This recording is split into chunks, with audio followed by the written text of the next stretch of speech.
safuu ya dibata kee safuu ya ulfina keeti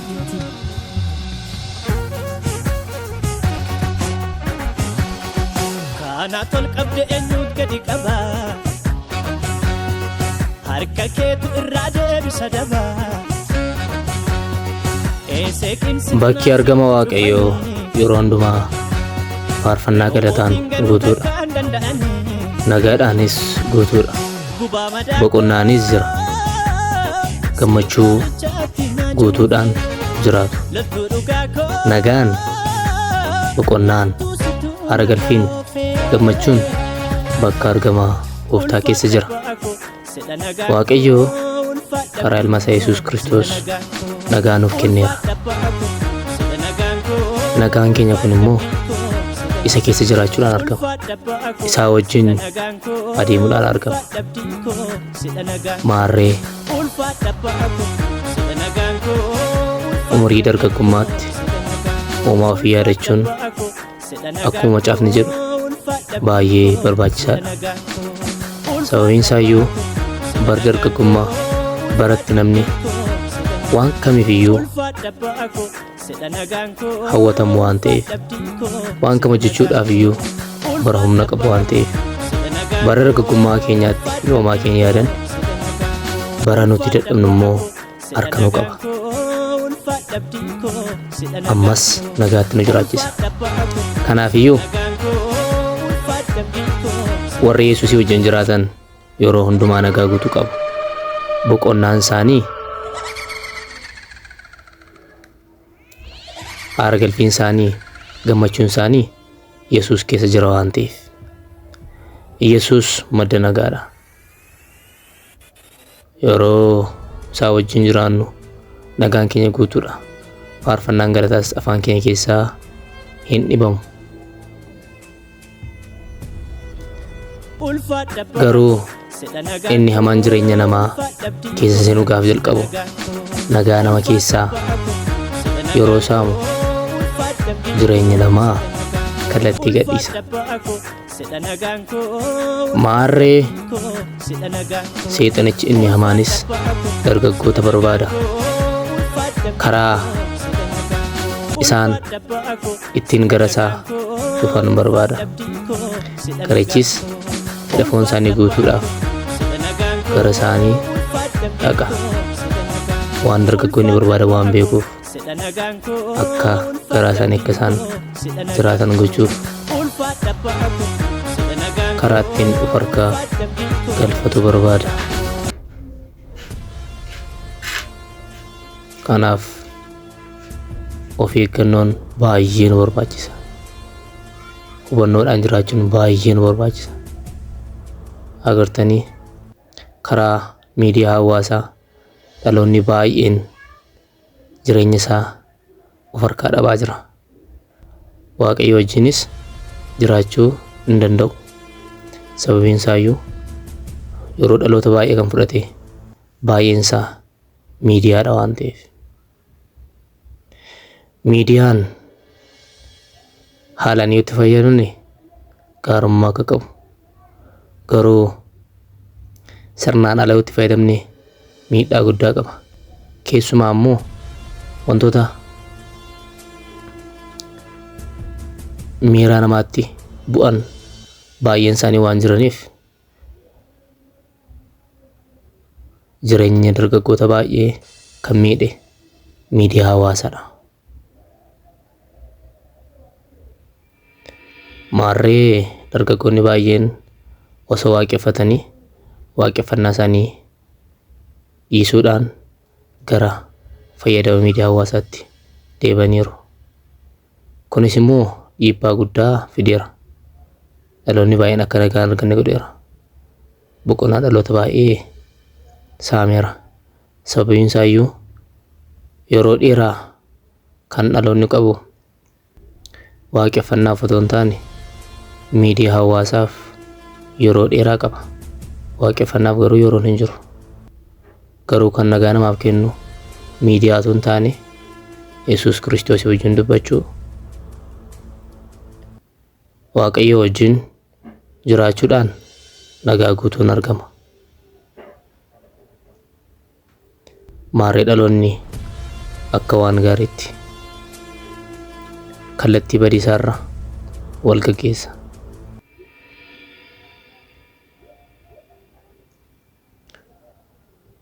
Hundumaattiyyuu gaara itti fakkaata.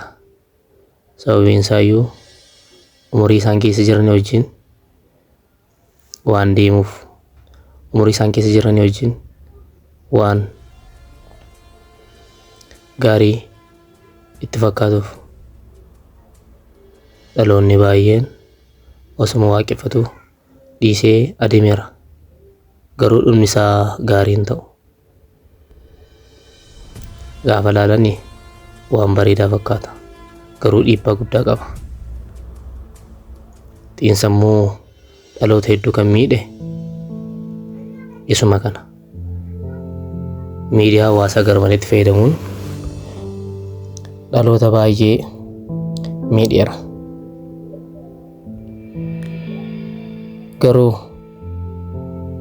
Waaqayyo yeroo hundumaa akka gara isaa ilaallu waan barbaaduuf badiisa keenya hin jaallatu. Kunoo Gooftaan gara isaanii gaafa dhaqu Gooftaa isaanii ofirraa deebisaa jiru. Maaliif yaada isaanii kan qabate waan yeroof mul'atudha waan ta'eef. Ammallee inni isaanirraa garaa hin kutanne. Garaa jaalalaa waan qabuufiif gara isaaniitti deebi'ee isaanin barbaadaa jira.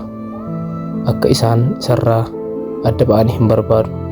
Sababiin isaayyuu inni hamaan sun garaa hin laafuuf waan ta'eef gara ofiisaatti deebisuuf ammallee hin dhiisne. Garuu isaan hundiyyuu isa fudhachuuf hin barbaanne. Innis gara hunduma isaanii deemee isaaniin deebisuuf gara isaanii dhaqeera. Haa ta'uyyuu malee tokkollee kan isa fudhatee hin jiru. Gammachuu isaanii isa duraas dagataniiru. Amma wanta miidiyaan gammachuu kennuufiif itti fakkaate akka garaa isaaniitti fayyadamaa jiru. Waa'een dhumaan isaaniitti dagatameera. Wanti hundumtuu beekumsatti fakkaateera. Bakki waaqeffannaa isaanii duris bakka fayyadama miidiyaa hawaasaa ta'eera. Uumaa isaanii dagataniiru. Amma dhaloonni hundumtuu kan itti wal afeereen akka garaa isaa ta'aa jira. Kunis immoo gaarummaa waan qabu miti. Inni hamaan sun egaa harka isaa keessa isaan waan galfate fakkaata. Gooftaan saniis dhiisee adeemeera. Amma kunoo of harka galfatee gara barbaadetti isaan naannessaa jira. Asiif achi gara barbaadetti isaaniin barbaadee hin rukuta. Akka garaa isaatti isaan akka garaa isaanii galfatee isaanii hundumaa honkoroo jalqabeera.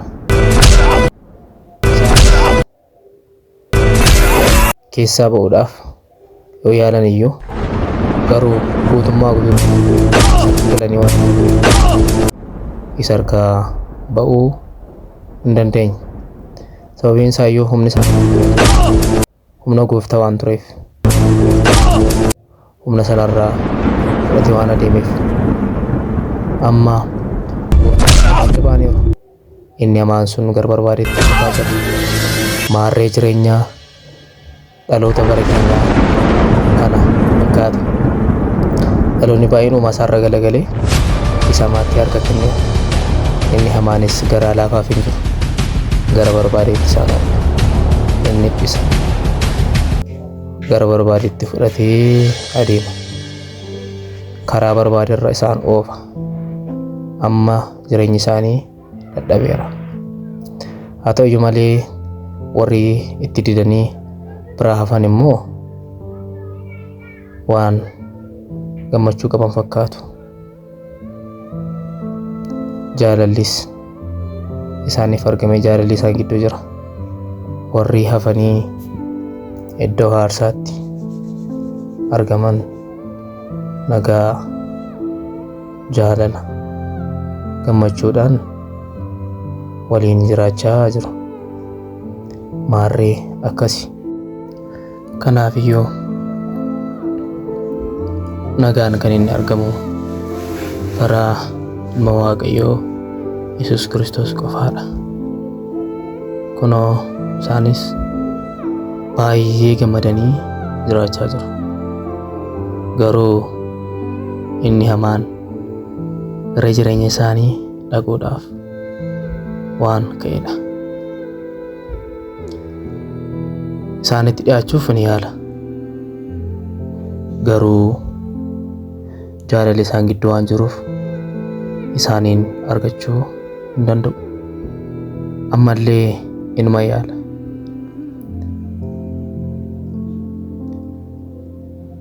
Osoma yaaluu waan itti dhiyaachaa jirudha. Gara isaanitti dhiyaatee jaalalicha harkaa fuudhuudhaaf baay'ee yaala. Garuu didanii jaalalicha deeffataniiru.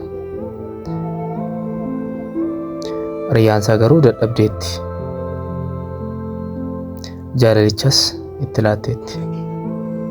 Jaalalli erga isaan gidduudhaaf fudhamee isaanis akka yeroo jaalalli isaan gidduu jiru nagaa argachuu hin dandeenye. Egaa jaalalli waan hundumaadha. Jaalalli mo'aadha. Jaalalli jireenya namaaf baay'ee barbaachisaadha. Garuu erga jaalalli isaan gidduudhaa ba'ee waliigalteen isaaniis baay'ee hir'ateera. Wal hubachuu hin dandeenye. Baay'ee dhiphachaa jiru. Dhiphina guddaa keessa galaniiru. Amma immoo aariidhaan qabamee waan jiruuf aarii sana waan dagatu itti fakkaatee seexanni kaa'eef araadaan qabamee jira. Dhaloonni baay'een maarree araadaan baay'ee of dadhabsiisaa jira. Araadi kuni waan nagaa namaaf laatu jedhanii dhaloonni baay'ee waa yaadaniif araada keessatti kufaniiru. Garuu araadni jireenya namaa irratti dhiibbaa guddaa qaba. Baay'ee nama dadhabsiisa.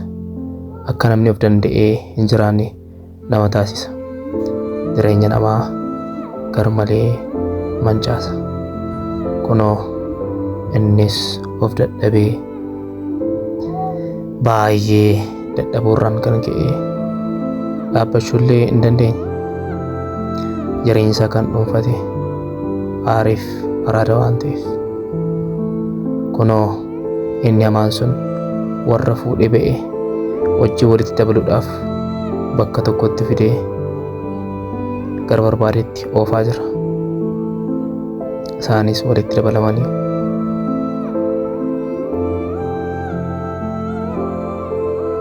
kunoo sodaadhaan guutamanii jiru. Gara barbaadettis isaan oofuu jalqabeera. Gara barbaadetti isaan kuffisa.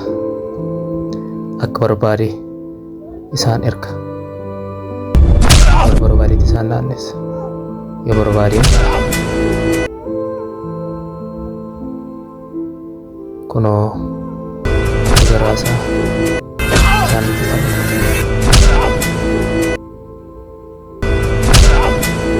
Isaanis abdii kutataniiru.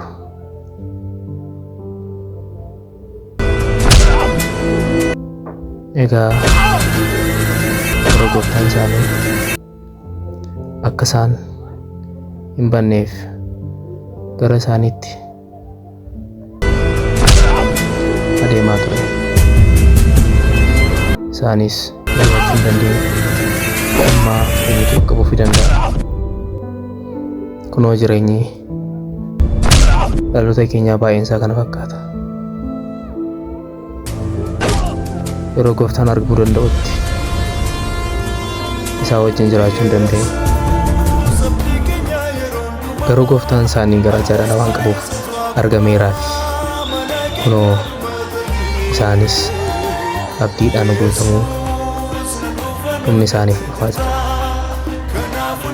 Innis gara isaanii dhufee akka isaanii waan hin taaneef garaa jaalala waan qabuuf cubbuu isaanii hundumaa dhiisee fi jaalala deebisuudhaan faarfannaa galata isaaniis deebisuudhaan gara isaanii dhufeera. Maarree hundumti keenya iyyuu gara gooftaa keenyaatti isa nagaa nuu kennutti adeemna. Inni abdii keenya yeroo hundumaadha. Isa nuyi eeggannudha. Nus jabaannee haa eeggannu.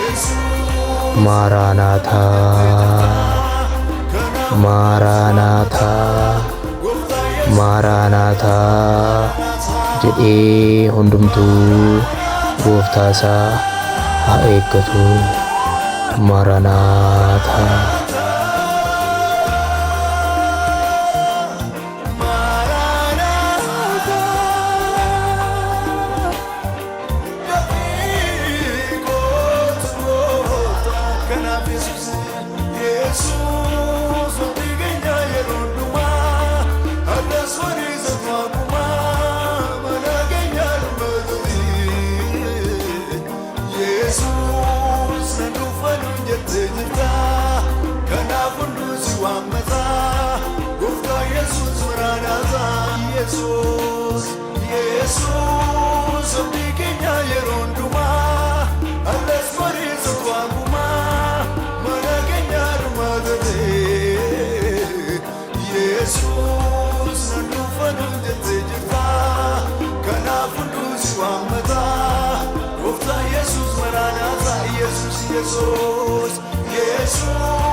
Sagale keessa mul'ata Yesus Yesus Yesus Yesus abdii keenya